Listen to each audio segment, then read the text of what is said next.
YouTube. Bismillahirrahmanirrahim. Alhamdulillahirrabbilalamin.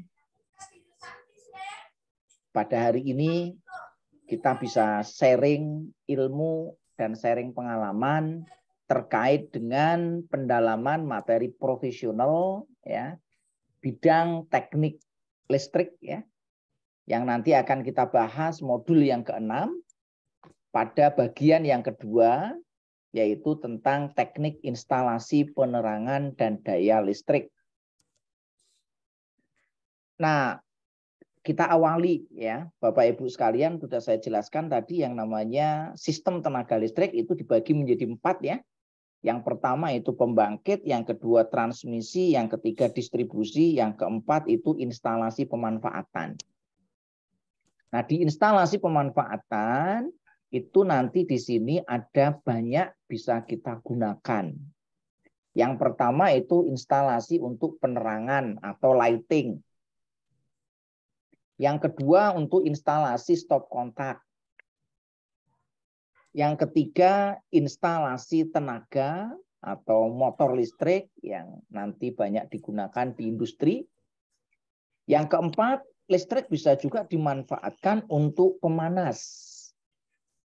Selain pemanas juga untuk pendingin, untuk air conditioner, ya, untuk mesin las, untuk mesin-mesin produksi, ya, mesin produksi itu mesin CNC, mesin press, mesin bubut, mesin milling, mesin mixing, ya, mesin yang lainnya, ya. Yang berikutnya juga bisa digunakan untuk power supply dari peralatan-peralatan komputer dan office lainnya. Seperti komputer, mesin fotokopi, printer, dan peralatan office yang lainnya. Berikutnya juga untuk catu daya peralatan elektronika seperti TV, radio, dan lain sebagainya. Yang ke-10 bisa juga nanti untuk power supply peralatan-peralatan instrumentasi dan kontrol. Seperti DCS, PLC, relay, inverter, dan lain sebagainya. Nah, ini yang berikutnya adalah ya, kalau kita hitung semuanya ada banyak sekali pemanfaatan dari tenaga listrik. Nah, yang akan kita bahas nanti adalah instalasi penerangan dan tenaga ya Bapak Ibu sekalian. Nah, kita awali ya.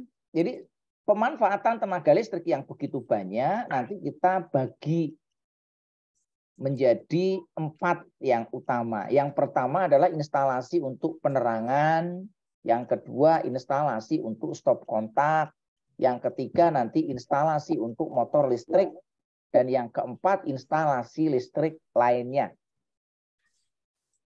Bisa dipahami semuanya Bapak Ibu sekalian? Bisa, Pak. Nah, ini yang untuk instalasi sederhana Bapak Ibu sekalian yang ada di rumah. Ya, kita mulai dari incoming dari PLN, kita masuk ke APP. APP itu bahasa PLN, singkatannya adalah alat pembatas dan pengukur. Pembatasnya apa? Pembatasnya circuit breaker di sini. Pengukurnya apa? Pengukurnya adalah kWh meter. Nah, kalau di industri nanti sama, ada APP. Kalau di industri nanti alat pembatasnya itu circuit breaker, alat pengukurnya nanti ada kWh meter dan kVARH meter. Nah, setelah masuk APP selanjutnya nanti masuk ke PHB atau panel hubung bagi. Nah, di sini nanti dibagi-bagi. Ini untuk beban-beban grup 1, ini beban grup 2. Nah, sedangkan untuk instalasi tenaga di industri nanti digunakan untuk instalasi motor listrik. Karena motor listrik ini ya banyak digunakan untuk aplikasi di industri, terutama untuk motor listrik yang berdaya besar. Sehingga nanti instalasinya harus memenuhi standar yang telah ditetapkan. Nah, ini nanti yang akan kita bahas Bapak Ibu sekalian untuk instalasi listrik ya. Bisa dipahami sampai di sini Bapak Ibu? Ya. Pak, bisa. Nah, ini saya jelaskan Bapak Ibu untuk instalasi listrik ya, konsumen-konsumen yang kelas industri atau kelas yang berlangganan listrik lebih dari 197 kVA atau dibulatkan lebih besar dari 200 kVA. Jadi untuk industri atau sekolah atau kampus atau rumah sakit atau hotel dan tempat-tempat lainnya, termasuk di rumah, kalau rumah Bapak Ibu rumahnya mewah, ya nanti Bapak Ibu berlangganan mungkin lebih besar dari 197 kVA. Nah, apabila kita berlangganan lebih besar dari 197 kVA, maka kita berlangganannya menggunakan tegangan menengah, Bapak Ibu. Nah, kalau yang kelas rumah tangga nanti saya bahas juga, nggak usah khawatir. Nah, ini yang kelas industri. Karena Bapak Ibu nanti akan menyiapkan siswa SMK nanti yang bekerja di industri, supaya Bapak Ibu paham nih. Ini banyak guru-guru yang nggak paham kayak gini. Ya. Nah, sehingga ini menjadikan masalah. Nah, langganannya gimana Bapak Ibu? Ya, kita langganan yaitu menggunakan tegangan menengah.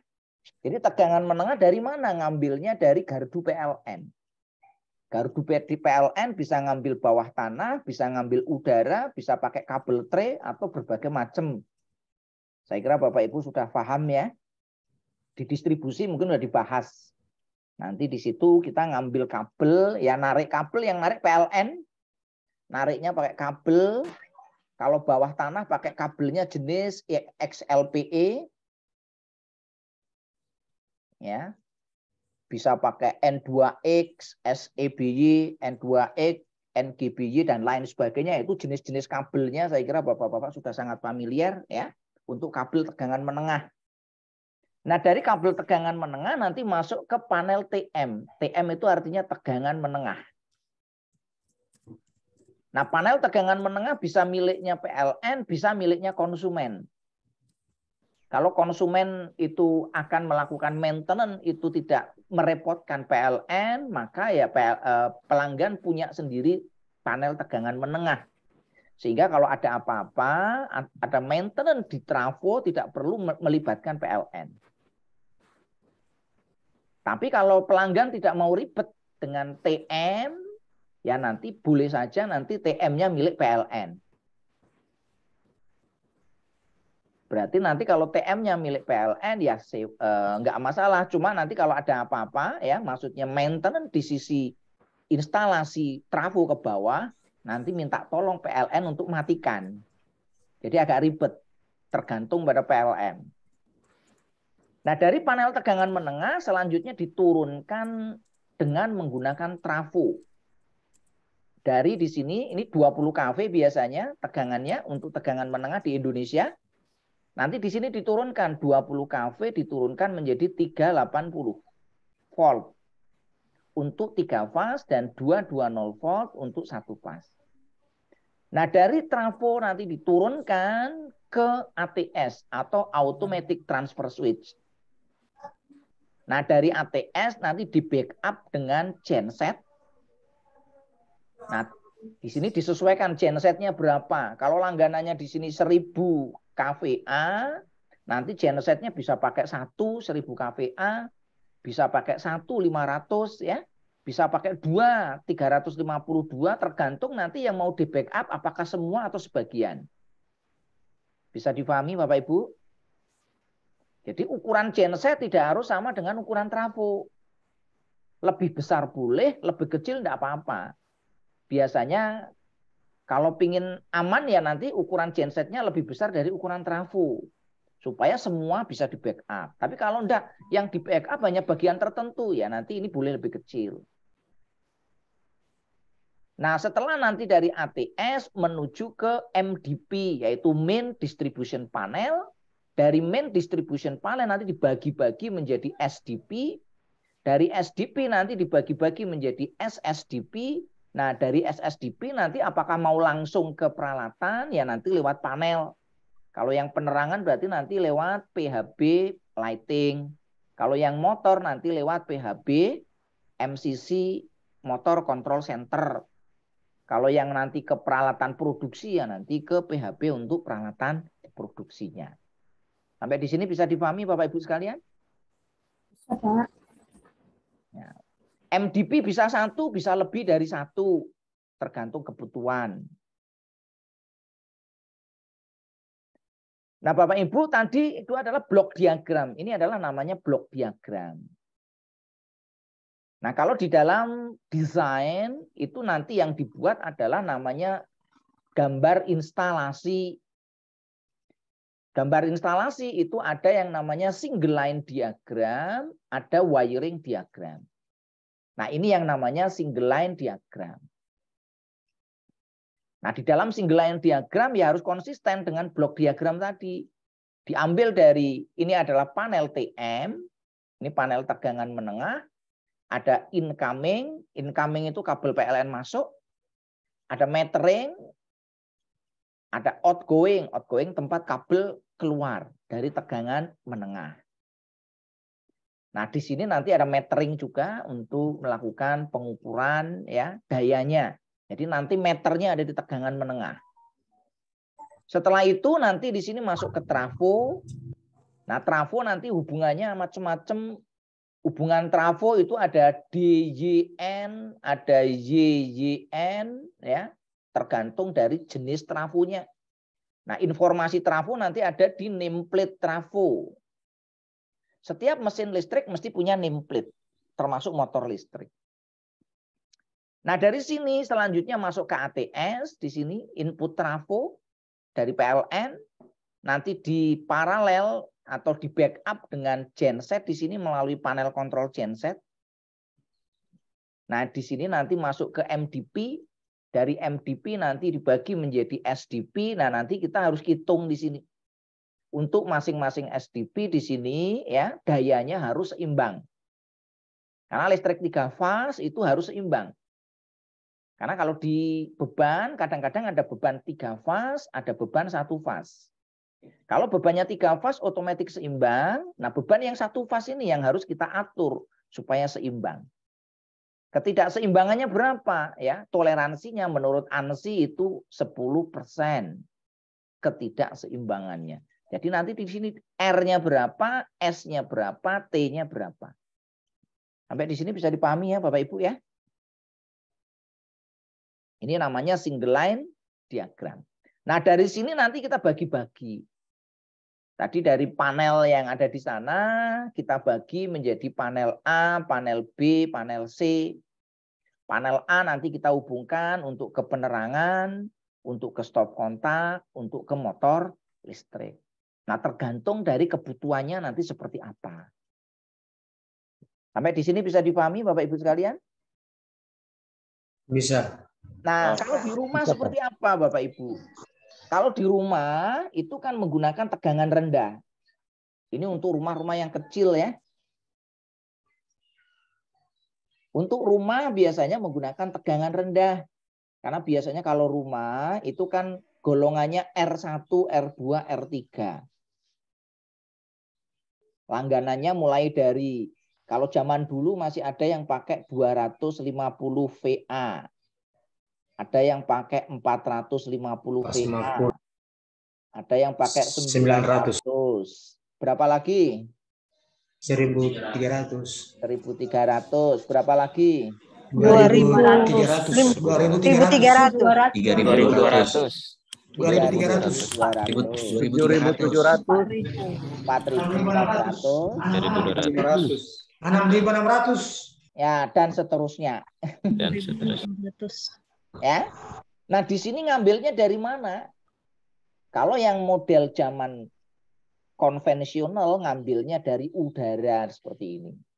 Dari tiang listrik Bapak Ibu sekalian ya ditarik kabel menuju ke rumah, masuk ke APP di sini. Lewatnya udara.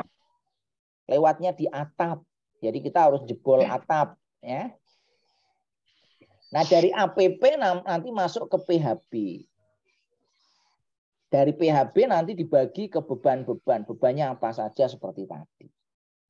Nah, kalau yang sistem sekarang, perumahan-perumahan yang di perkotaan sekarang tidak pakai udara. tetapi lewatnya bawah tanah. Di mana? Jadi nanti incoming-nya ada di depan sini, Bapak Ibu. Jadi nanti Bapak Ibu siswa SMK sekarang ya harus ngerti untuk instalasi listrik bawah tanah.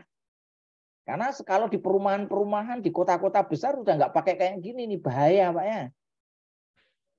Pakainya bawah tanah di sini incoming-nya. Ini harus ngerti nanti.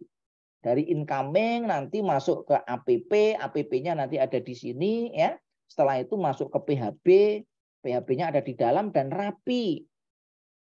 Karena sekarang itu rumah-rumah tidak hanya sekedar fungsional tetapi estetika. Bisa dipahami semuanya Bapak Ibu? Bisa. Ya, Pak. Nah, kalau zaman dulu ya ini masuk dari PLN, masuk APP ya. Dari APP ini tadi ada kWh meter, di sini ada pembatas ya, circuit breaker. Zaman dulu dilengkapi dengan sekring. Nah, dari sekring nanti masuk ke PHB. Nah, kalau sekarang ini sekring ini sudah mulai banyak ditinggalkan. Kenapa kok sekring mulai ditinggalkan? Karena sebenarnya circuit breaker ini sudah fungsinya double. Fungsi circuit breaker itu fungsinya sebagai apa? Saklar plus proteksi. Kalau fuse hanya proteksi. Proteksinya hanya hubung singkat. Kalau circuit breaker proteksinya ada dua. Yang pertama overload, yang kedua hubung singkat. Paham ya Pak ya? Jadi sebenarnya kalau kita pakai circuit breaker ini sudah cukup. Karena sini sudah memproteksi hubung singkat. Nah, supaya nanti instalasi listrik lebih aman, perlu ditambahkan nanti ILCB. ILCB ngerti ya Bapak Ibu ya? Iya. Earth Liquid Circuit Breaker. Ini untuk mengamankan dari gangguan kesetrum. Setrum. Ya, kalau ada orang kesetrum yang mati bukan orangnya, tapi yang kerja ILCB.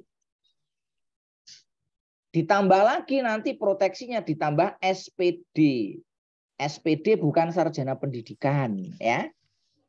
Apa Ibu Indayati? SPD itu singkatannya apa? Kurang tahu tuh Pak. Nah, ini harus ngerti nih. Bapak Ibu ngajar di sekolah harus ngerti. Artinya apa ini? Proteksi diferensial. Dan petir. Nah, protective device. Ya. Ini untuk mengamankan peralatan-peralatan elektronika dari sambaran petir. Sambaran petir secara tidak langsung. Karena sambaran petir ada dua. Sambaran petir langsung yang eksternal di luar itu pakai penangkal petir. Nah, ini sambaran rambatan. Kalau Bapak Ibu instalasi listrik kadang-kadang ada petir kok, oh tiba-tiba TV kok mati. Tiba-tiba komputer kok langsung error, ya mati.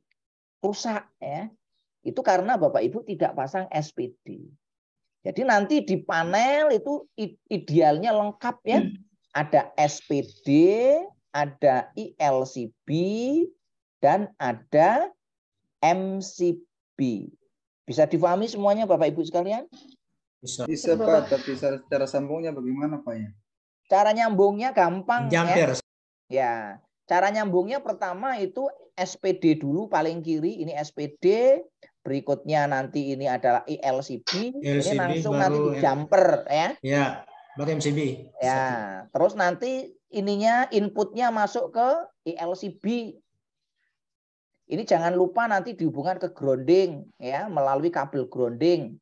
Kabel groundingnya nanti tahanannya harus kurang dari 5 ohm itu menurut Puil. Tapi kalau menurut Schneider itu harus kurang dari 1 ohm. Nah, nanti di sini outputnya baru masuk ke MCB. MCB-nya nanti ini yang mau dihubungkan dengan ini berapa tinggal di ini aja. Setelah itu nanti ini masuk ke masing-masing beban. Gampang sekali masangnya, nggak susah. Bisa difahami Bapak Ibu? Ini sudah saya bahas di video saya ya, Bapak Ibu nanti Bisa, lihat Pak. di situ. Bisa ya. Pak. Bisa. Cuma boleh mau tanya Pak? Ya, silakan. Begini Pak, ini LCB ini Pak biasanya kalau dia kan PK sekali Pak, kalau dipakai di instalasi di rumah untuk sekarang saya pikir agak rumit, agak susah ya. Kalau orang yang tidak tahu pasang ini LCB kan, dia penyambungan saja misalnya penyambungan kabel tidak akurat, dia bisa tidak bekerja. Maksudnya tetap trip, kecuali untuk di bengkel mungkin. Ya, Bengkel-bengkel. terima kasih. Pertanyaan bagus ya. ELCB memang nanti butuh instalasi yang baik. Tidak boleh ada kabel yang isolasi yang bocor, kabel rusak tidak boleh. Sambungan yang tidak standar tidak diperbolehkan, ya. Karena dia sensitif. Settingnya dia 30 miliampere. Ya. Waktunya 20 milisecond. Jadi sangat singkat. Ada kabel luka dikit, ini kerja, Pak. Ya. Ya.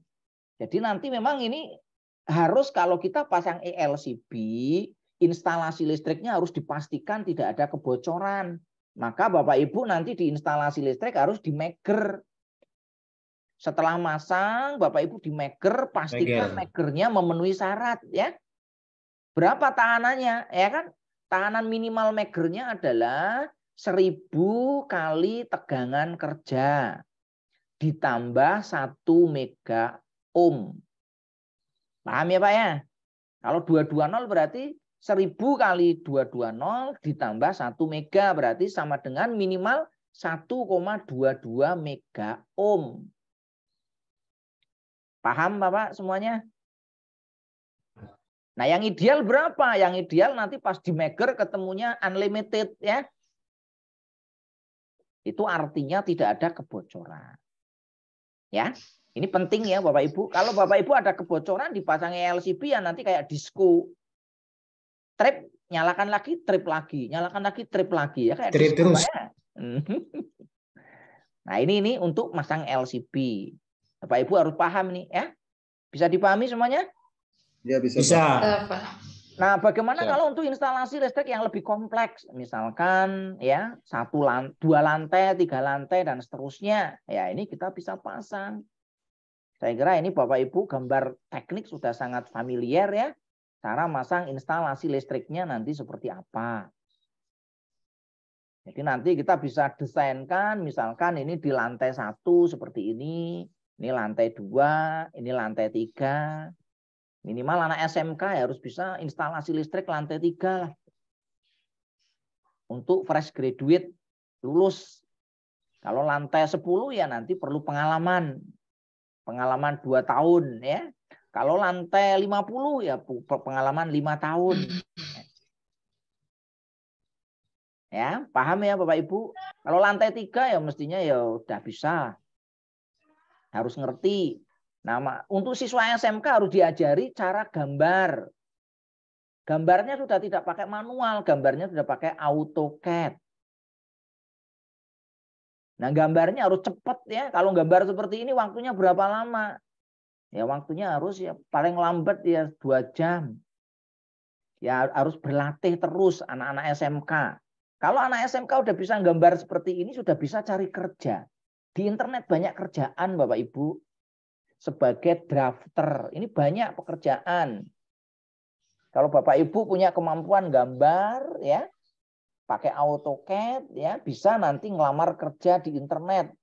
Bisa internasional, bisa nasional. Bapak Ibu tentukan tarifnya sendiri. Umumnya kalau yang baru-baru tarifnya biasanya ya 1 jam $10. Lumayan Bapak Ibu. Ini sambilan. Nah, kadang-kadang kita perusahaan itu kadang-kadang dia nggak punya dokumen SLD-nya, tapi punya hardware-nya, punya as-built drawing-nya. Dia minta digambarkan dalam bentuk soft copy-nya. Nah, ini bisa minta bantuan. Ini banyak sekali di internet. Nah, nanti kita bekali anak-anak seperti itu. Ya, bisa dipahami semuanya? Oke, yang berikutnya kita bahas instalasi penerangan.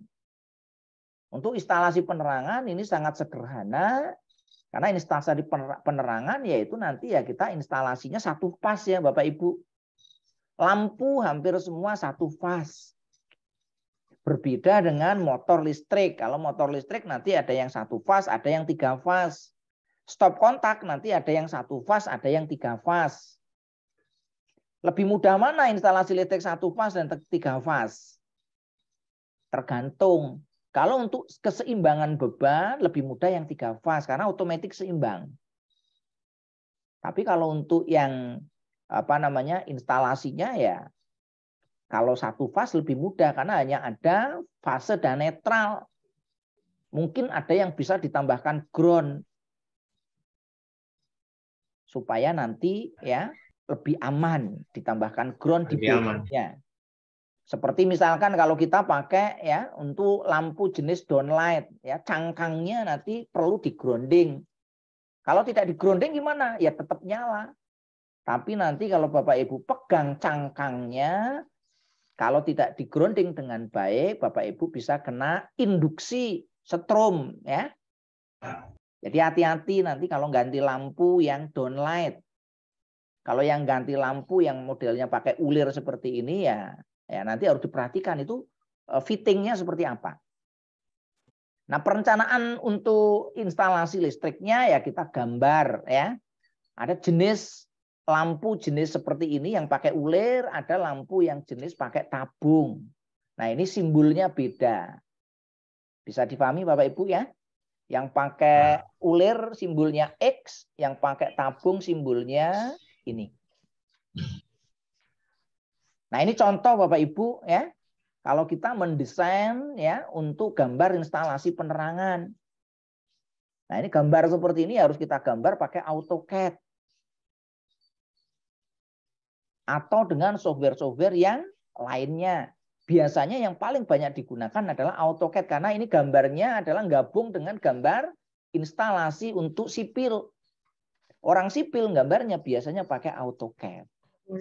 Yaitu tanpa atas. Nah, ini Bapak Ibu mestinya nanti anak-anak ya kalau tidak menjadi kompetensi utama, kompetensi tambahan ya. Supaya nanti ngerti tentang gambar AutoCAD. Nah, di dalam instalasi penerangan kadang-kadang ada desain interior Bapak Ibu. Oh, interiornya harus seperti ini.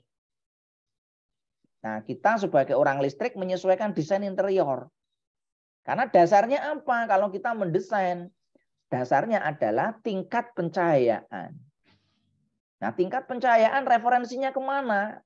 Yaitu ke Kementerian Kesehatan. Berdasarkan peraturan yang ditulis oleh Kementerian Kesehatan, ya, untuk tingkat pencahayaan mengikuti jenis pekerjaannya. Pekerjaan itu ada yang kasar, ada yang halus, yang membutuhkan tingkat lux yang berbeda. Nah, oleh karena itu ya kita harus penuhi di sini.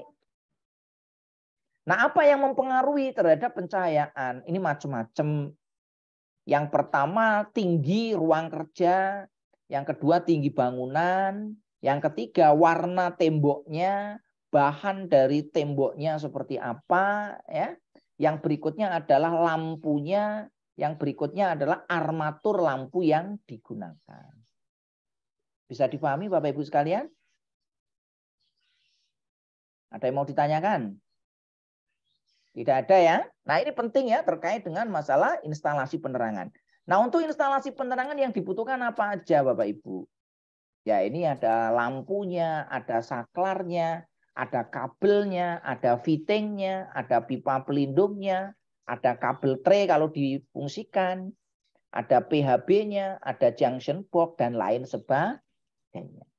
Baik saklar manual atau saklar yang sudah dilengkapi dengan IoT. Karena sekarang banyak ya, saklarnya bisa dikontrol pakai HP. Sehingga saklarnya tidak pakai saklar manual, tapi saklar dengan IoT. Nah, ini sudah banyak produknya. Bapak Ibu nanti bisa lihat di toko online.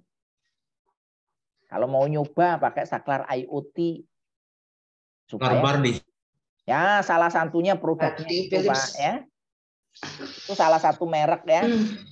Sudah disediakan softwarenya gratis. Kalau Bapak mau bikin sendiri pakai microcontroller juga bisa. Nanti pakai softwarenya misalkan pakai Blink. Mikrokontrolernya misalkan pakai Arduino. Ini kalau mau bikin sendiri. Arduino. Tapi saya jamin lebih mahal ya. Bapak harus ngerti banyak ya. Minimal pakai yang sudah jadi ya untuk eksperimen supaya ngerti ya untuk instalasi saklar yang pakai IoT seperti apa. Bisa difahami Bapak Ibu? Bisa. Nah, jenis lampu saya kira banyak yang bisa kita gunakan ya. Mulai dari lampu yang konvensional ya, lampu pijar, lampu TL, lampu XL, lampu LED, lampu halogen, lampu son, lampu merkuri dan lain sebagainya. Kalau yang indoor sekarang yang banyak digunakan adalah lampu LED. LED. Karena kenapa lampu LED ya? Kospinya 1.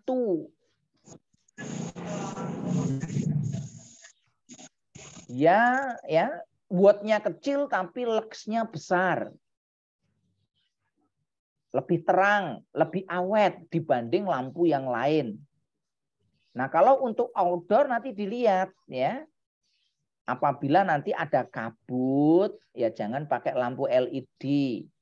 Penerangan outdoor yang di situ ada kabutnya, itu LED tidak bisa nembus. Nah, kita bisa pakai lampu halogen atau lampu merkuri, walaupun lebih mahal dan lebih boros. Karena di situ disesuaikan dengan peruntukannya. Bisa dipahami Bapak Ibu sekalian? Ya. Nah, tadi saya jelaskan tentang armatur lampu. Nah, armatur lampu banyak ya. Kalau yang zaman dulu banyak ini armatur model pancaran lebar. Ada yang model pancarannya terbatas. Kalau yang bentuk tabung ada armatur palung ya. Ada armatur bentuknya rok karena bentuknya seperti roknya ibu-ibu ya. Ada yang armaturnya gantung. Nah, kalau yang sekarang yang banyak disukai adalah armatur downlight. Kalau yang tabung ya seperti ini ya, sekarang larinya hampir semua lampu ke LED. Walaupun bentuknya macam-macam ya, karena lampu LED sekarang bentuknya sudah sangat bervariasi. Karena LED punya banyak kelebihan. Oke, sampai di sini bisa dipahami Bapak Ibu? Ya Allah bisa Pak. Ya. Nah, gimana cara ngeceknya kalau sudah kita pasang? Ya, kita ukur pakai lux meter. Tadi standarnya kita bandingkan. Oh, kalau untuk ruang baca itu berapa lux? Nanti kita pasang, kita ukur apakah sudah sesuai atau belum. Bisa dipahami Bapak Ibu semuanya? Nah, bagaimana perhitungannya Bapak Ibu? Ya, beban-beban listrik yang lain selain lampu itu di rumah tangga ada banyak. Ada kulkas, ada laptop, ada mesin cuci, ada vacuum cleaner, ada oven, ada rice cooker, ya, ada banyak sekali. Ada AC, ada pemanas. Nah, di sini diperlukan kebutuhan beban listrik agar pemanfaatan energi sesuai dengan kebutuhan. Dengan kata lain, itu efisien. Tidak terjadi pemborosan. Oleh karena itu di sini ya, perlu kita perkirakan kebutuhan beban ya. Supaya apa? Supaya kita mengetahui beban total kita itu berapa. Kenapa kok kita perlu ngerti kebutuhan beban? Karena alat-alat listrik biasanya menggunakan satuannya watt. Sementara daya PLN satuannya adalah VA. Watt dengan VA itu berbeda. Masyarakat awam seringkali tidak bisa membedakan watt sama VA. Saya pakai listriknya 900 watt misalkan VA ya. Saya pakai AC1 700 watt ya kan. Kok MCB-nya trip? Ada yang pernah ngalami Bapak Ibu? Ya AC-nya 1 PK. Listriknya cuma 900 VA. Ya mesti trip karena AC itu kospinya ya sekitar 0,6. Paling 0,7.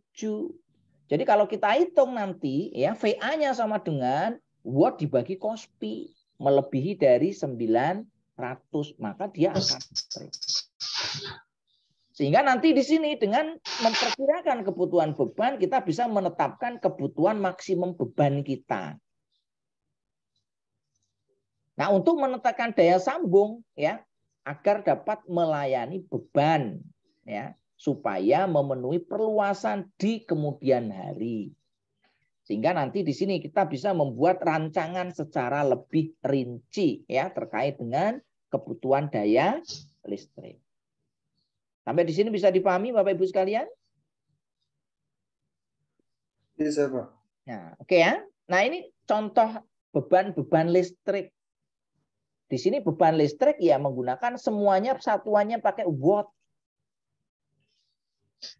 Kalau di Indonesia satuannya pakai watt. Kalau di luar negeri kadang pakai watt, kadang pakai HP. 1 HP sama dengan 746 watt atau sama dengan 0,746 kW. Sementara di MCB ya satuannya pakai VA. Karena sebenarnya MCB itu yang dibatasi arusnya. MCB 250 sebenarnya 1 ampere. Sebenarnya tidak ada 250 ya Bapak Ibu ya. 1 ampere itu harusnya berapa? S sama dengan V kali I. V-nya kan 220. Kalau I-nya 1 ampere harusnya berapa? 220 VA. Cuma PLN kalau 220 VA kan nggak enak diucapkan ya. Dibulatkan jadi berapa? 250. 50. Yang 2 ampere berapa? 2 kali 220 harusnya berapa? 4.440. Tapi dibulatkan sama PLN jadi 450. Kalau yang 3 ampere ada enggak? Enggak ada. 3 ampere enggak ada, Pak. Adanya? Ada yang 4 ampere. 4 ampere itu harusnya berapa, Ibu? 880 VA. 80 VA. Sama PLN dibulatkan jadi 900 VA. Yang berikutnya yang 6 ampere berapa? 1.300. 1.320 VA. Diturunkan sama PLN jadi bulatkan menjadi 1.300.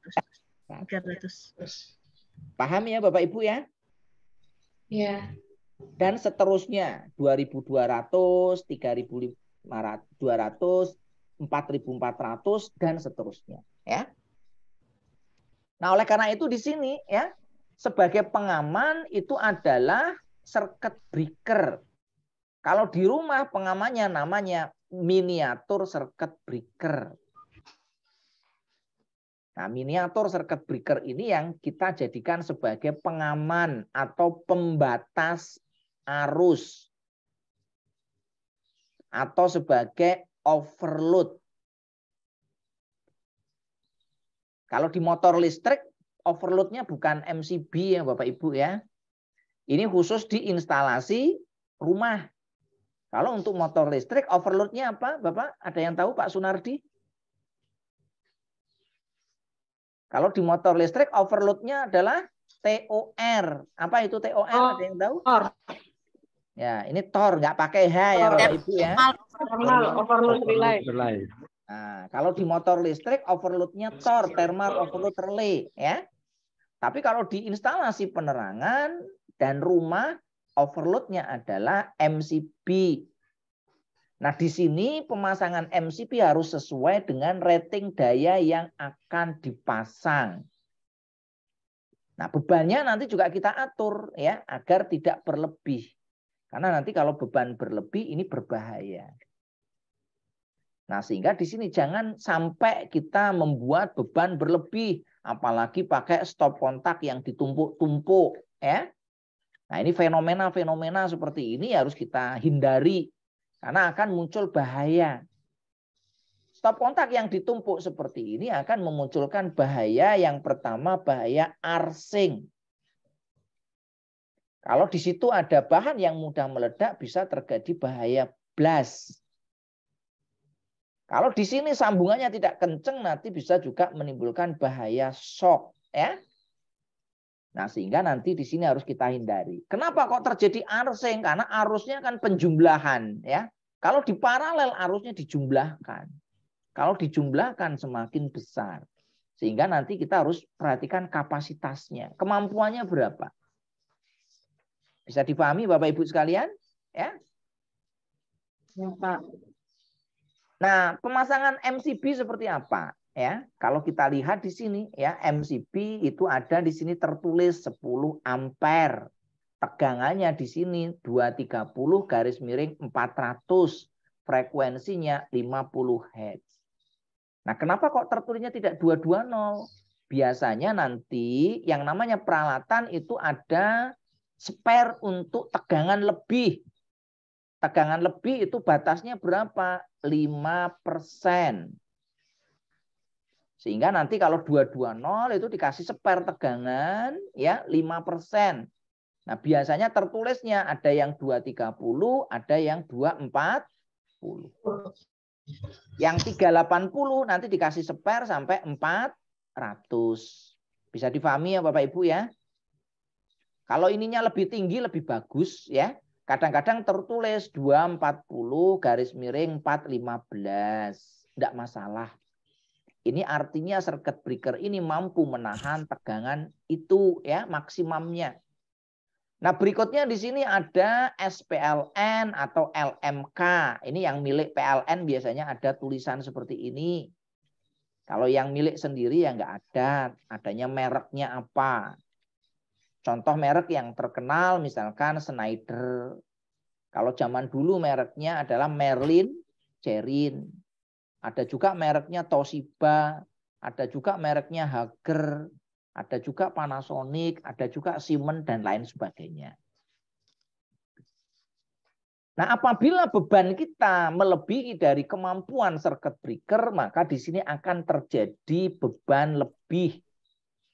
Nah, kalau beban lebih, misalkan di sini adalah kemampuannya 10 ampere, ya maka circuit breaker akan trip. Kalau tidak trip bahaya, karena nanti akan panas. Kalau panas bisa menyebabkan terjadinya kerusakan pada isolasi, baik kabel maupun peralatan-peralatan listrik lainnya. Sehingga nanti kalau ada beban lebih harus dipadamkan, diputuskan.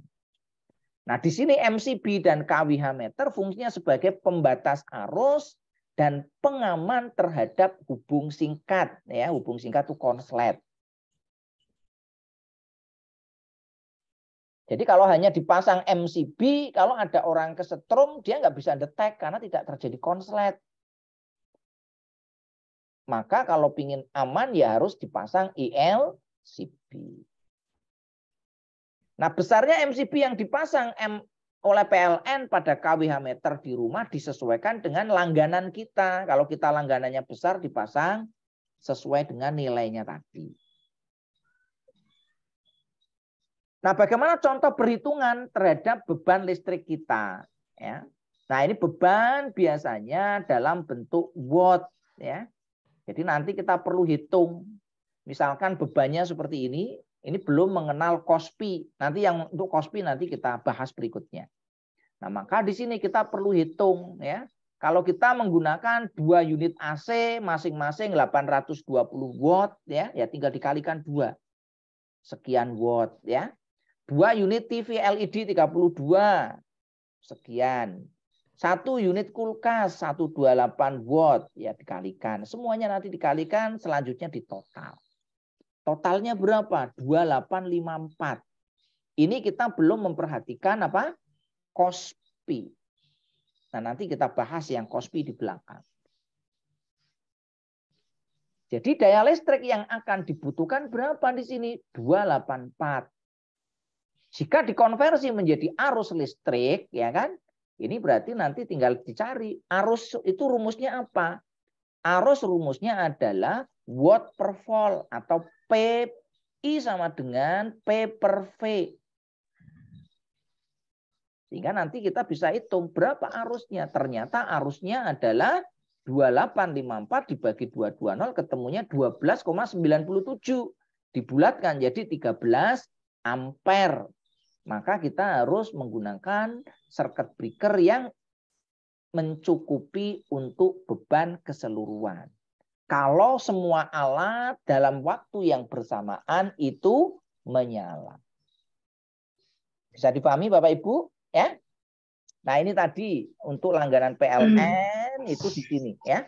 Ini 1 ampere, 2 ampere, 4 ampere, 6 ampere, 10 ampere, 16, 20, 25 ya dan seterusnya.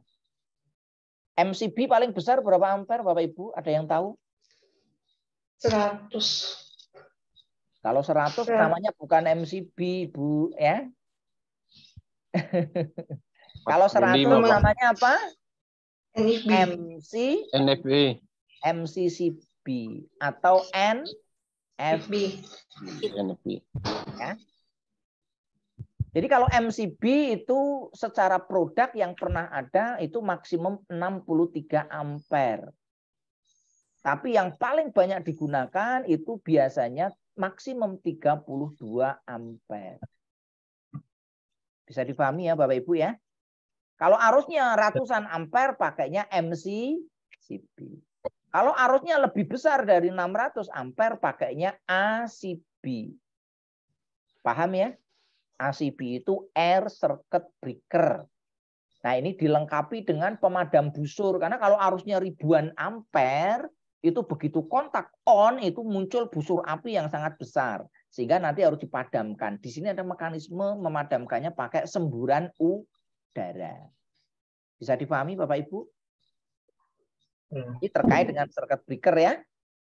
Nah sekarang kita lihat beban listrik itu tidak semuanya bersifat resistif. Beban listrik itu ada 3, yaitu resistif, induktif, dan kapasitif. Nah yang pertama beban resistif. Beban resistif itu apa? Beban resistif itu ya, yaitu sebuah beban yang akan menghasilkan gelombang antara arus dan tegangan itu seia sekata.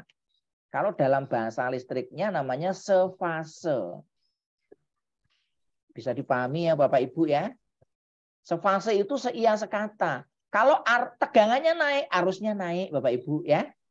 Tegangannya turun, arusnya turun. Tegangannya sampai di puncak, arusnya sampai di puncak. Tegangannya di nol, ya dua-duanya di nol sama. Tegangannya negatif, arusnya negatif. Ini namanya beban resistif. Bisa dipahami Bapak Ibu sekalian? Nah ini kalau jadi pasangan idealnya yang resistif Bapak Ibu ya. Tapi kalau resistifnya jangan kaku ya kan. Bapaknya kerja, ibunya harus kerja ya. Bapaknya ikut sini, ibunya harus ikut ya. Itu namanya kaku ya. Bisa dipahami Bapak Ibu ya. Contohnya apa? Beban-beban resistif ya. Beban resistif contohnya lampu pijar, lampu LED, pemanas, dan lain sebagainya. Ada yang mau ditanyakan? Silakan. Monggo, ada yang mau ditanyakan Bapak Ibu? Tidak ada. Oke ya. Nah cirinya apa beban resistif ya? Tadi ya tegangan dan arus sefase. Cospi-nya sama dengan 1. Kalau Cospi-nya sama dengan 1 berarti dayanya S sama dengan P. Ini analisisnya mudah ya. Jadi karena P-nya sama dengan apa? V kali I kalikan Cospi. Karena Cospi-nya 1 ya maka sama dengan V kali. Bisa dipahami Bapak Ibu sekalian di sini? Bisa. Ya, Pak. Bisa. Nah yang kedua yaitu ada beban yang sifatnya induktif. Nah, beban induktif ini bebannya mengakibatkan gelombang antara tegangan dan arus, ini V, ini I, tidak lagi satu fase. Tidak lagi seia sekata, Bapak Ibu, ya. Di mana di sini arusnya selalu ketinggalan, ya. Di sini. Ini tegangannya sudah di level di sini, arusnya masih ketinggalan di bawah. Ini beban induktif murni Bapak Ibu ya. Berapa ketinggalannya ya? sebesar 90 derajat. Nah, contoh beban yang induktif murni seperti apa? Yang induktif murni ya lilitan, Bapak Ibu, ya. Lilitan bisa bentuknya toroidal, bisa bentuknya solonoidal, bisa berupa kumparan, bisa berupa koil, ya, dan berupa solenoidal. Bisa dipahami semuanya, Bapak Ibu? Ini beban yang sifatnya induktif, ya. Nah, ini contohnya di sini beban-beban induktif. Jadi beban induktif menyebabkan terjadi pergeseran arus dan tegangan. Nah, beban induktif ini bersifat lagging. Artinya lagging apa? Lagging itu ketinggalan ya. Bapak Ibu kalau main game, anak-anak sekarang katanya HP-nya nge-lag ya. Nge-lag itu artinya apa? Dia sudah nekan tombol tapi ya kan, dia belum beraksi, itu namanya nge-lag ya. Kalau siswa nge-lag itu sudah kita jelaskan tapi belum paham-paham, itu artinya otaknya nge-lag ya. Sehingga Bapak Ibu jangan nge-lag ini ya. Paham ya Bapak Ibu? Di sini lagging, artinya apa lagging? Arusnya tertinggal terhadap tegangan. Sebesar berapa? 90 derajat. Nah, beban induktif tidak mengkonsumsi daya nyata, tetapi dia mengkonsumsi medan magnet. Ganti baju, Reza, ganti baju maghrib. Nah, di sini Sebentar, dia sebentar, sudah sholat. Menyebabkan terjadinya penurunan faktor daya. Sehingga nanti kospinya turun. Akibatnya apa? Daya tidak bisa dimaksimalkan. Ya, nanti kita bahas ya selanjutnya. Yang ketiga adalah beban yang sifatnya kapasitif. Beban kapasitif merupakan kebalikan dari beban induktif, yaitu beban yang mengakibatkan ya antara fase dan antara tegangan dan arus, ini arusnya I, ini tegangannya V, justru arusnya mendahului. Kalau mendahului bahasa Inggrisnya apa Bapak Ibu? Mendahului itu berarti kan memimpin ya. Memimpin itu bahasa Inggrisnya lead. Kalau mendahului itu namanya leading. Kalau leading konsepnya ini adalah orang Eropa, leading itu selalu di depan. Padahal kalau menurut Ki Hajar Dewantara kan ada tutwuri handayani, ing ngarsa sung tulodo, ing madya mangun karso. Ya, beda ya kan? Tapi tidak apa-apa, kita pakai istilahnya Inggris leading. Jadi di sini kebalikan, kalau tadi arusnya ketinggalan, sekarang arusnya yang mendahului, tegangannya yang tertinggal. Karena referensinya dari arus, maka di sini istilahnya pakai leading. Bisa difahami ya Bapak Ibu ya. Nah, apa saja beban yang sifatnya kapasitif? Ya kapasitor Bapak Ibu. Kalau di saluran transmisi ya setiap ada perbedaan ini ya maka akan muncul efek kapasitan. Paham ya Bapak Ibu ya? Kalau ada perbedaan tegangan dimanapun mesti akan muncul efek kapasitan. Sehingga kalau di saluran transmisi itu sering digeser. Digeser seperti ini ya. Tujuannya untuk apa? Supaya efek kapasitannya tidak terlalu besar. Karena kalau efek kapasitor terlalu besar itu meninggalkan penaikan tegangan. Bisa dipahami Bapak Ibu ya? Nah, kapasitor biasanya digunakan untuk kompensasi beban induktif. Jadi kapasitor nggak akan mungkin untuk beban ya Bapak Ibu ya. Ini untuk perbaikan faktor daya. Nah, konsekuensi dari adanya beban R, L, dan C, maka di sini akan muncul yang namanya segitiga daya.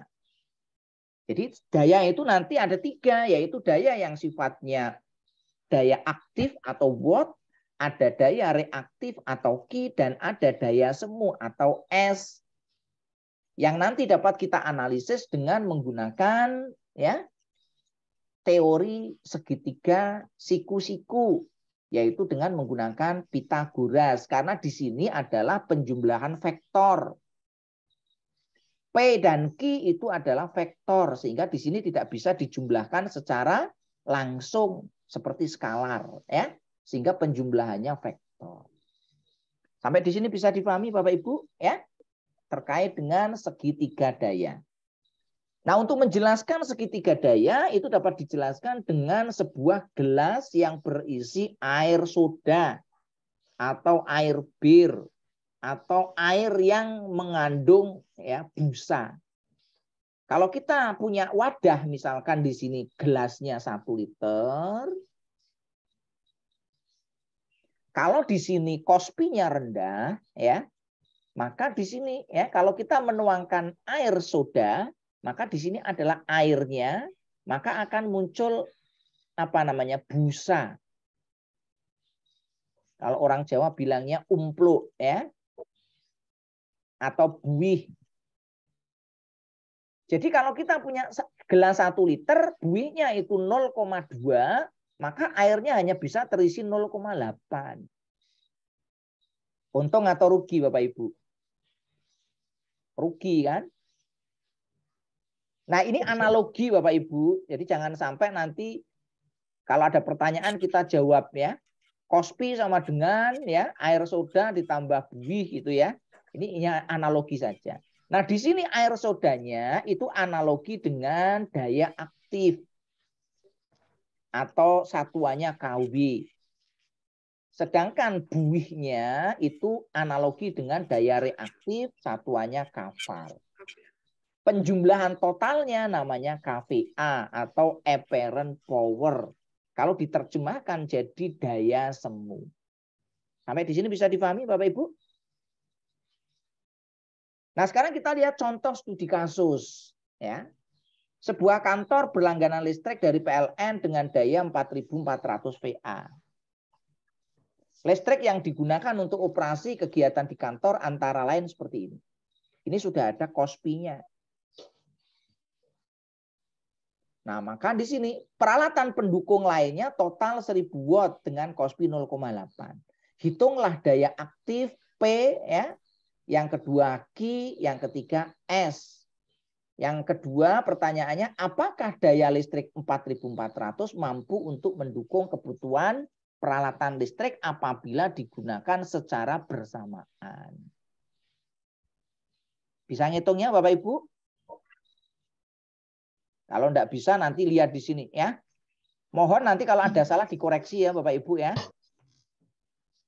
Ini prinsipnya saya jelaskan. Jadi 8 lampu TL 20 watt kospinya 0,6 ya. Ini ya tinggal dihitung nanti. Ini daya wattnya, ini daya semuanya. Nanti kita hitung ya. Ini semuanya nanti kita hitung ketemu total wattnya sekian. Nah setelah itu kita hitung daya semuanya totalnya sekian. Kalau kita lihat pakai wattnya ini masih aman Bapak Ibu. Karena 3.300 kan. Tadi langganan kita berapa Bapak Ibu? 3.500. 4.400. Masih aman kan? 3.300 masih jauh ya? Ya. Tapi kalau kita hitung daya semuanya berapa ketemunya? 4.900. Artinya sudah apa Bapak Ibu? Sudah melebihi. Sudah overload ya. Maka kalau kita aplikasikan ya ini circuit breaker-nya trip. Bisa dipahami ya Bapak Ibu ya? Ya, Pak. Oke ya. Nah, ini contoh lain studi kasus ya. Sebuah industri menengah menggunakan motor penggerak 2 kali 5,5 kW, kospinya 0,85. Beban listrik lainnya 4 kW dengan kospi 0,9. Ini industri Pak Ibu ya. Jika industri berlangganan 10.000 kVA, apakah listriknya cukup digunakan untuk operasional di industri tersebut? Cara ngitungnya gampang ya Bapak Ibu ya. Seperti tadi sama ya. Kita hitung total wattnya berapa. 2 motor 4,5 kW ya. Ya berarti 9 kW. Ditambah 1000 kW berarti 10 kW ya. Nah, masih aman. Kurang dari sekian ya. Yang kedua dihitung VA-nya. Dihitung ternyata sekian. Oh ini mohon maaf ini harusnya 14.000 ini bukan 10 ya. Ini 14. Ada salah. Ini 14 ini ya. Ini kan totalnya 13.000, nanti di sini kurang dari 14.000. Masih aman ya. Tapi kalau kita hitung VA-nya ya itu sudah melebihi dari 14.000, ketemunya 15.000. Artinya trip ya. Bisa difahami Bapak Ibu? Contoh studi kasus lain ya, ini ya. Saya jelaskan supaya nanti lebih banyak contoh, enggak apa-apa. Ini buat latihan. Ini pengerjaannya seperti apa ya? Nah, ternyata kalau kita hitung total VA-nya masih mencukupi. Ini contoh-contoh ya Bapak Ibu ya. Nah, sekarang bagaimana untuk memperbaiki KOSPI Bapak Ibu? Misalkan kasusnya begini, sebuah lampu fluorescent 20 watt, 220 watt AC, 50 Hz mempunyai faktor daya 0,4. Untuk menaikkan faktor daya dari 0,4 menjadi 0,93, berapakah nilai kapasitor yang harus dipasang? Bisa difahami ya Bapak Ibu ya? Maka kita harus menghitung pertama adalah arkes kosinus dari 0,4 ya. Nanti dihitung pakai kalkulator atau lihat di tabel. Maka di sini kita hitung ya, ketemunya sekian. Arkes kosinus dari 0,93 ketemunya sekian. Nah, nanti kita hitung tangannya ya. Tangan theta 1 dan tangan theta 2, maka ketemunya sekian. Nah, dari sini maka kita bisa menjawab ya. P sama dengan 20 watt, KOSPI 1 sama dengan 0,4, KOSPI 2 0,93, maka tangan theta 1 dikurangi tangan theta 2, ini dikurangi ini ya, 2,291 dikurangi 0,395, ketemunya sekian ya Bapak Ibu ya. Ya, Pak. Nah, nanti dicarikan rumus Q kali C sama dengan P kali tangan theta 1 dikali tangan theta 2 sama dengan V kuadrat dibagi XT. Sehingga C sama dengan P kalikan tangan theta 1 dikurangi tangan theta 2 dibagi 2πf V kuadrat. Maka ketemunya sekian mikrofarad. Nah, kalau mau memperbaiki menjadi sekian, Bapak Ibu tinggal ke toko beli yang 2,62 mikrofarad. Kalau tidak ada gimana Bapak Ibu? Wah, nggak ada 2 mikrofarad, ya kan? Bapak Ibu bisa melakukan apa? Seri Paralel. Bisa ngitungnya ya Bapak Ibu ya. Ya, Pak. Atau dicari yang mendekati. Daripada seri paralel butuh banyak yang mendekati. Sehingga nanti kalau di lapangan panelnya menggunakan namanya kapasitor bank ya. Kapasitor bank artinya apa? Kumpulan banyak kapasitor yang dihubung secara seri dan paralel. Nanti dihitung kebutuhan KOSPI-nya berapa sehingga nanti di switching. Kalau KOSPI-nya sekian nanti yang di-on-kan kapasitor 1, 2, 3. Kalau yang sekian yang dihubungkan 2, 4, 5 dan seterusnya. Bisa dipahami Bapak Ibu? Ya, Pak. Oke ya. Materi ini selesai ya. Sekarang kita masuk materi ya untuk instalasi tenaga listrik ya. Untuk instalasi tenaga listrik, kenapa sih instalasi tenaga listrik perlu kita perhatikan? Nah, di sini instalasi tenaga larinya ke motor listrik, Bapak Ibu. Nah, motor listrik adalah beban induktif.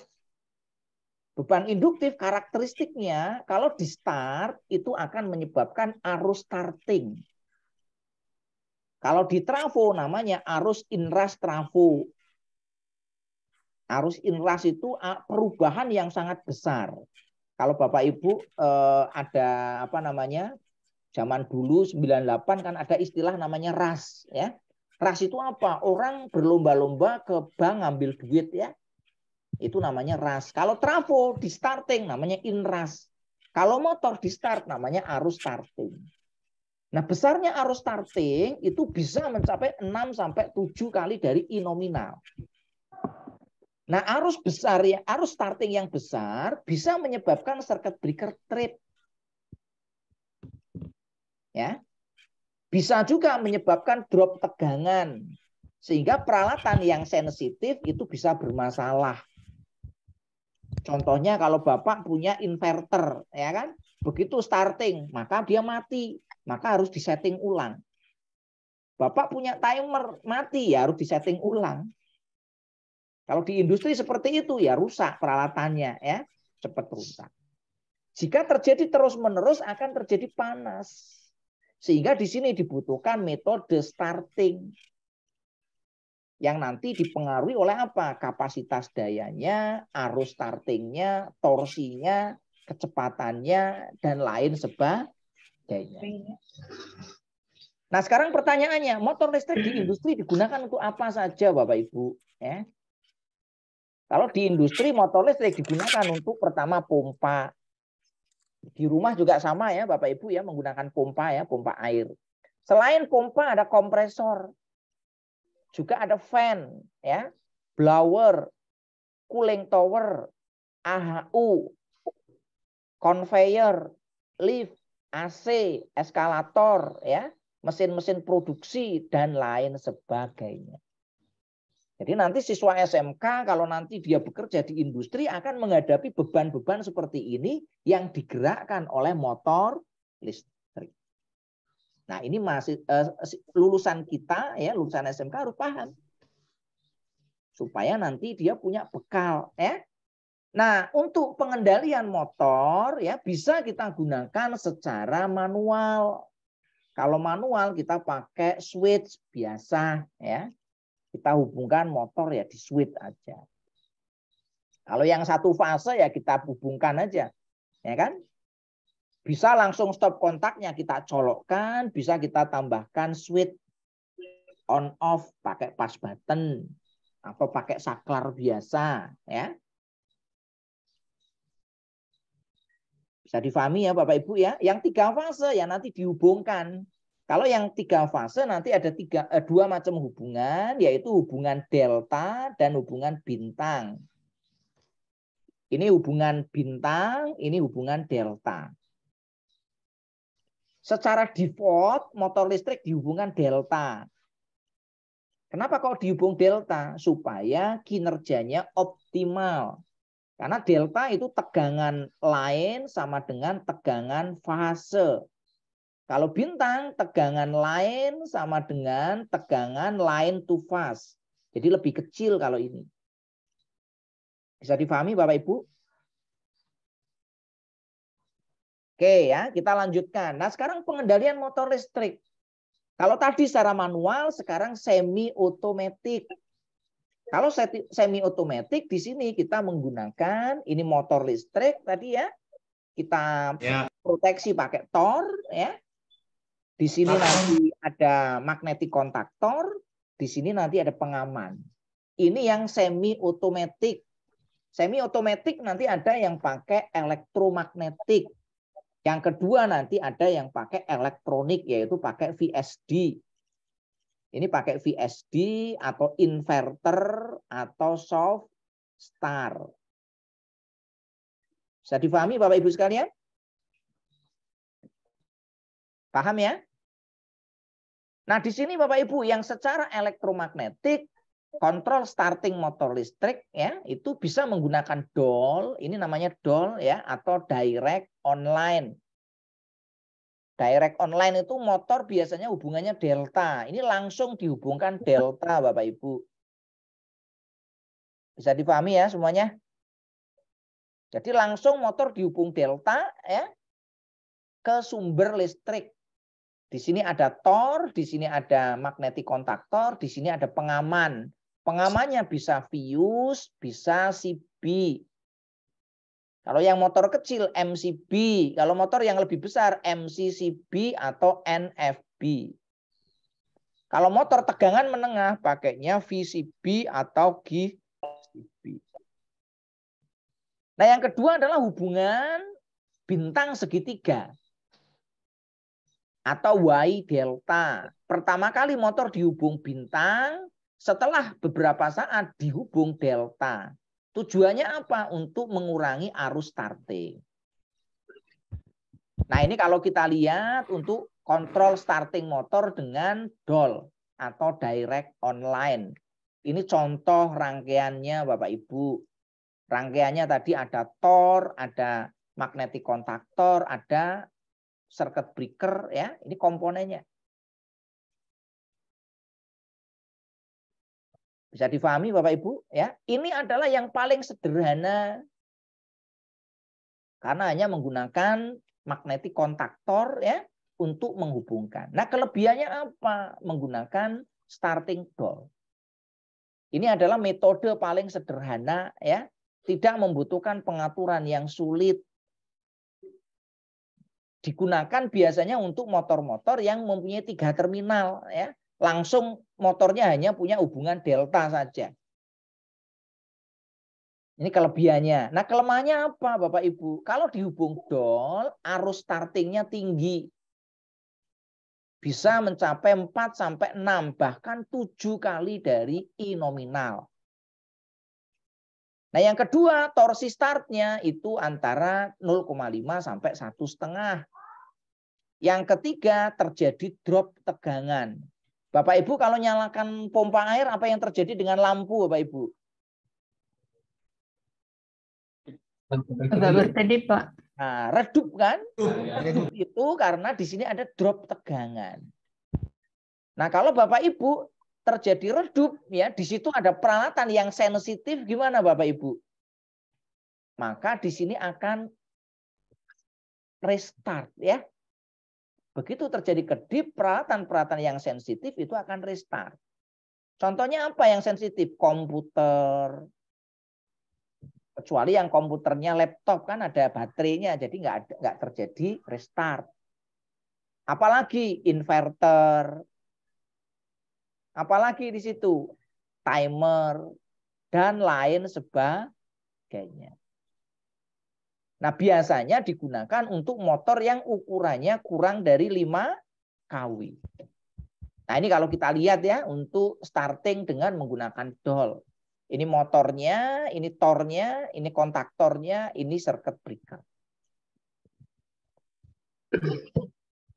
Nah, variasi dari hubungan dol seperti apa ya? Dol itu ini adalah untuk wiring diagramnya, ini adalah untuk diagram kontrolnya. Nah, nanti variasinya yang bisa kita hubungkan dol itu banyak, misal misalkan untuk starting motor bergantian dan lain sebagainya ya. Nah, sebelum kita bahas ke sana, kita bahas dulu karakteristik tadi ya untuk dol. Jadi hubungan antara arus dan kecepatan pada saat starting awal arusnya tinggi, nanti arusnya akan turun pada saat nanti dia mendekati kecepatan nominal. Demikian juga untuk torsi dan kecepatannya di sini. Torsi pertama tinggi, nanti turun, nanti akan naik pada saat dia mendekati kecepatan maksimal. Ya. Nah, yang berikutnya adalah untuk instalasi motor listrik dari 2 tempat. Ya, kita akan melakukan instalasi motor listrik yang bisa kita on-kan dari 1 tempat ya dan tempat lainnya. Maka di sini kita bisa memodifikasi. Bagaimana nanti kita bisa ya melakukan aktivasi motor listrik dari 2 tempat. Ini kadang-kadang ya kita butuhkan ya. Seperti halnya Bapak Ibu kalau kita menghidupkan saklar tukar atau saklar hotel. Misalkan di lorong Bapak Ibu ya. Pada saat kita pergi ke lorong kita nyalakan. Begitu sudah sampai lorong sebelahnya ya kita matikan. Nah, demikian juga di motor. Kadang-kadang motor itu perlu untuk kita operasikan dari 2 tempat. Nah, ini untuk diagram kontrolnya Bapak Ibu. Ya. Nah, berikutnya kalau kita ingin mengatur 2 motor, motor 1 dan motor 2 secara bergantian. Bagaimana kita untuk pengaturannya? Nah, kita bisa wiringnya seperti ini. Ya. Nah, nanti kita bisa wujudkan diagram kontrolnya seperti ini ya. Jadi pada saat pertama nanti dia akan meng-on-kan motor 1, setelah itu nanti pada kita tekan tombol ini ya, maka kita akan menghidupkan motor yang lainnya ya. Nanti saya tunjukkan simulasinya Bapak Ibu. Nah, yang berikutnya untuk instalasi motor listrik ya dengan kerja berurutan.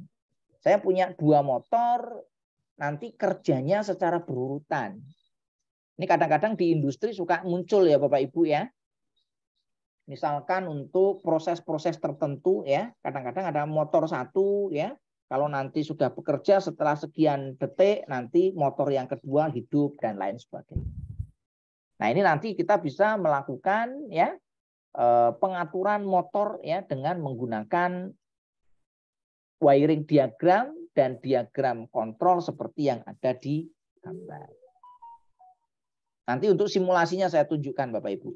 Kalau perlu nanti saya kopikan file untuk simulasinya ya, supaya nanti Bapak Ibu bisa memahami ya. Nah, yang berikutnya adalah ya silakan, ada mau ditanyakan? Lanjut Pak. Oke ya. Berikutnya adalah starting bintang segitiga. Starting bintang segitiga tujuannya untuk apa? Untuk meredam arus starting ya. Inrush current atau arus starting motor. Nah, ini digunakan untuk motor-motor yang ukurannya lebih dari 5 kW. Jadi pada saat starting motor dihubung bintang, setelah beberapa saat nanti dihubung delta. Ya, dari sini nanti ada ini Pak ya. Jadi pertama kali motor dihubung start ya, melalui ini magnetik kontaktor magnetik utamanya, ini magnetik kontaktor untuk delta, yang ini untuk start. Jadi pertama dihubung start, setelah sekian detik dihubung delta. Nah, di sini komponen yang dibutuhkan sama dengan DOL, bedanya apa? Ditambahkan timer. Kalau tidak mau pakai timer ya nanti bisa ditambahkan saklar atau push button. Supaya nanti kita secara manual pertama dihubung bintang, selanjutnya dihubung delta. Nah, tujuannya apa? Kalau dihubung bintang, maka motor ini, belitan motor akan mendapat tegangan V line to neutral. Kalau dia mendapat V line to neutral, arusnya itu akan lebih kecil. Karena V line to neutral itu adalah V line to line dibagi akar 3. Sehingga nanti arusnya akan lebih kecil dibanding dengan hubungan DOL. Ya. Bisa dipahami Bapak Ibu sekalian? Nah, ini untuk tadi ya, untuk apa namanya wiring diagramnya, ini untuk diagram kontrolnya. Jadi pada saat awal ya magnetik kontaktor ini ditekan, maka motor akan terhubung secara bintang ya. Setelah nanti beberapa saat dia nanti akan ininya mati, bergeser untuk hubungan delta. Nah, kelebihannya apa hubungan bintang segitiga ya? Kelebihannya arus starting itu menjadi lebih kecil. Kalau tadi mencapai 6 kali bahkan 7 kali, kalau hubungan bintang segitiga itu arusnya sangat kecil. Sekitar 2,6 kali dari I nominal. Torsinya juga lebih kecil ya karena tegangannya lebih kecil ya. Nah, ini diperuntukkan untuk motor-motor yang ukuran menengah, biasanya disediakan 2 belitan, satu itu untuk bintang dan satunya untuk segitiga. Nah, ini masih tetap nanti ada lonjakan arus ya. Ini sederhana karena tidak butuh setting-setting ya. Cuma di sini nanti dibutuhkan tambahan magnetik kontaktor untuk hubungan bintang dan segitiganya ya. Nah, ini karakteristiknya kalau kita lihat ya. Ini yang DOL, yang garis putus-putus, ini yang bintang segitiga. Jadi arus startingnya kecil. Torsinya juga lebih kecil dibanding dengan yang torsi bintang yang hubungan DOL ya. Ada yang mau ditanyakan untuk yang kontrol motor dengan menggunakan DOL dan bintang segitiga maupun kontrol motor untuk yang berurutan maupun bergantian ya. Nah, yang berikutnya adalah untuk starting secara elektronik. Ini teknologi baru. Era revolusi industri 3.0. Kalau sebelumnya pakai magnetik kontaktor, kalau sekarang udah pakai namanya VFD atau soft starter. Kalau soft starter yang dikontrol itu adalah tegangannya. Kalau nanti VFD yang dikontrol adalah frekuensinya. Bisa dipahami Bapak Ibu ya? Nah, kontrolnya pakai apa di sini ya? Kontrolnya pakai ini ya, ini soft start. Soft start itu isinya apa? Komponen elektronika daya. Komponen elektronika daya nanti saya jelaskan apa aja ya. Nah, fungsinya untuk mengatur tegangan output ke motor. Jadi nanti di sini tegangannya diatur. Seperti tadi di bintang segitiga kan diatur ya tegangannya. Cuma pengaturannya kasar. Kalau ini pengaturannya halus. Dilengkapi dengan display ya dan besarnya ini ya bisa diatur dengan baik. Sehingga di sini pengaturannya lebih smooth, lebih efisien, lebih smooth ya, akselerasi dan dekselerasinya dapat dikontrol. Jadi motor nanti bisa dikontrol kecepatan ya maupun torsinya. Nah, ini bisa digunakan untuk motor-motor yang 3 terminal ya, sehingga nanti ataupun motor yang 6 terminal. Nih kalau kita lihat ya, kalau yang pakai dol itu arusnya seperti ini besar, kalau yang pakai bintang segitiga masih ada lonjakan yang warna kuning. Nah, yang pakai soft star itu yang warna merah.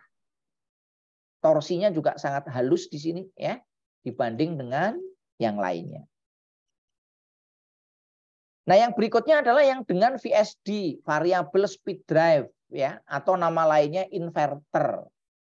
Nah, ini sekarang alat-alat rumah tangga ini sudah pakai teknologi inverter ya Bapak Ibu ya. Seperti kulkas. Kulkas di tempat Bapak Ibu pakai inverter enggak Bapak Ibu? AC, Ya, Pak. pompa air.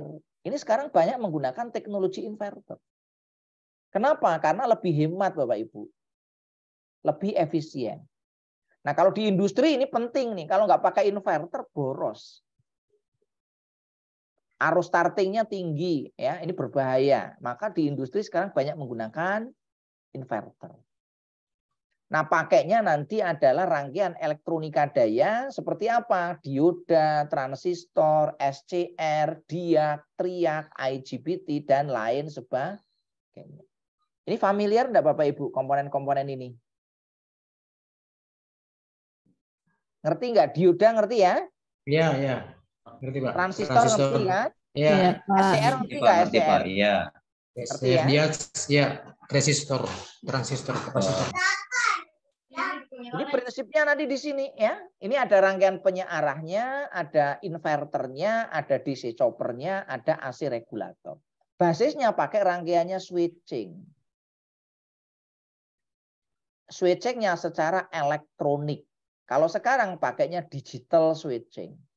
Sehingga sangat efisien ya. Nah, ini blok diagramnya seperti ini Bapak Ibu untuk rangkaian inverter ya. Jadi inputnya adalah listrik AC, outputnya listrik AC 3 fase. Caranya gimana? Pertama kali ini diubah menjadi listrik DC. Mengubah listrik AC jadi listrik DC pakainya rangkaian penyearah 3 fase. Setelah disearahkan nanti difilter supaya nanti DC-nya tidak ada ripple-nya. Setelah nanti DC-nya menjadi DC murni, selanjutnya diubah lagi menjadi listrik AC. Caranya pakai apa? Pakai IGBT, ya, pakai FET dan pakai komponen-komponen lainnya. Nah, setelah itu nanti masuk ke motor. Bedanya apa? Input dengan output. Bedanya di sini frekuensinya bisa dikontrol, dinaikkan atau diturunkan. Sehingga nanti kecepatannya N sama dengan 120 kalikan F dibagi P. Nah, dengan kita mengatur frekuensi, maka kecepatan motor itu dapat kita atur. Kenapa kok bisa lebih efisien? Ya, contoh kasus Bapak Ibu kalau punya pompa air, kalau Bapak Ibu cuci tangan dengan mandi itu butuh airnya sama atau beda? Beda, Pak. Beda ya. Kalau Bapak Ibu cuci tangan tanpa adanya ini inverter, maka motor itu tetap akan muter sama. Supaya Bapak Ibu airnya sedikit, Bapak Ibu atur pakai keran kan? Ya. Sehingga karena diatur sedikit tekanannya tinggi. Nah, sedangkan kalau pakai inverter, pakai VSD, kalau untuk cuci tangan motornya muternya pelan. Kalau muternya pelan, wattnya yang diambil itu kecil. Kalau mandi, dia butuh putaran kenceng.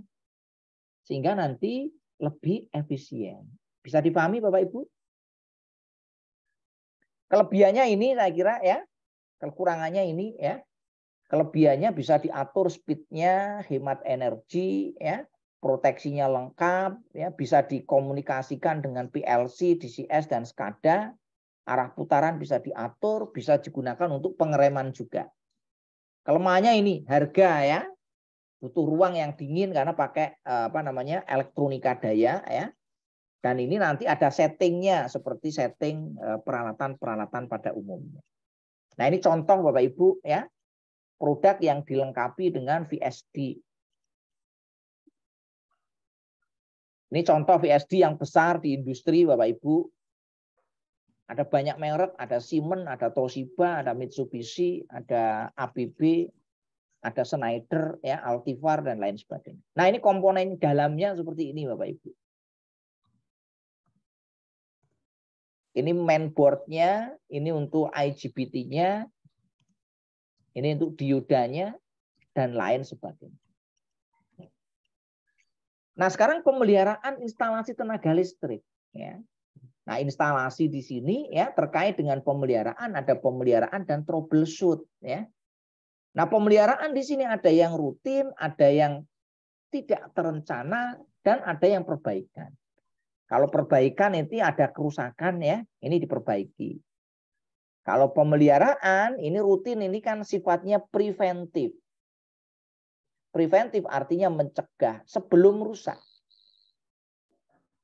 Kalau pemeliharaan tak terencana ya ini tanpa direncanakan.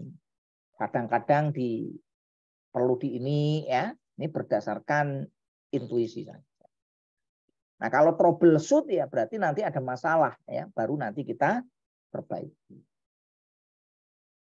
Nah, bagaimana langkah-langkah untuk melakukan pemeliharaan instalasi listrik ya? Kita yang pertama harus mengetahui tentang masalah gangguannya apa yang muncul ya. Berikutnya melakukan pemeriksaan, baik pemeriksaan visual maupun pemeriksaan instalasinya. Berikutnya menganalisis hasil pemeriksaan. Setelah itu nanti kita tentukan penyebabnya apa dan cara mengatasinya seperti apa. Baru kalau kita sudah tahu penyebabnya ya kita perbaiki. Setelah diperbaiki nanti dilakukan uji ulang. Nah, contoh troubleshoot seperti ini Bapak Ibu ya. Misalkan di sini ya, nanti Bapak Ibu bisa baca sendiri ya.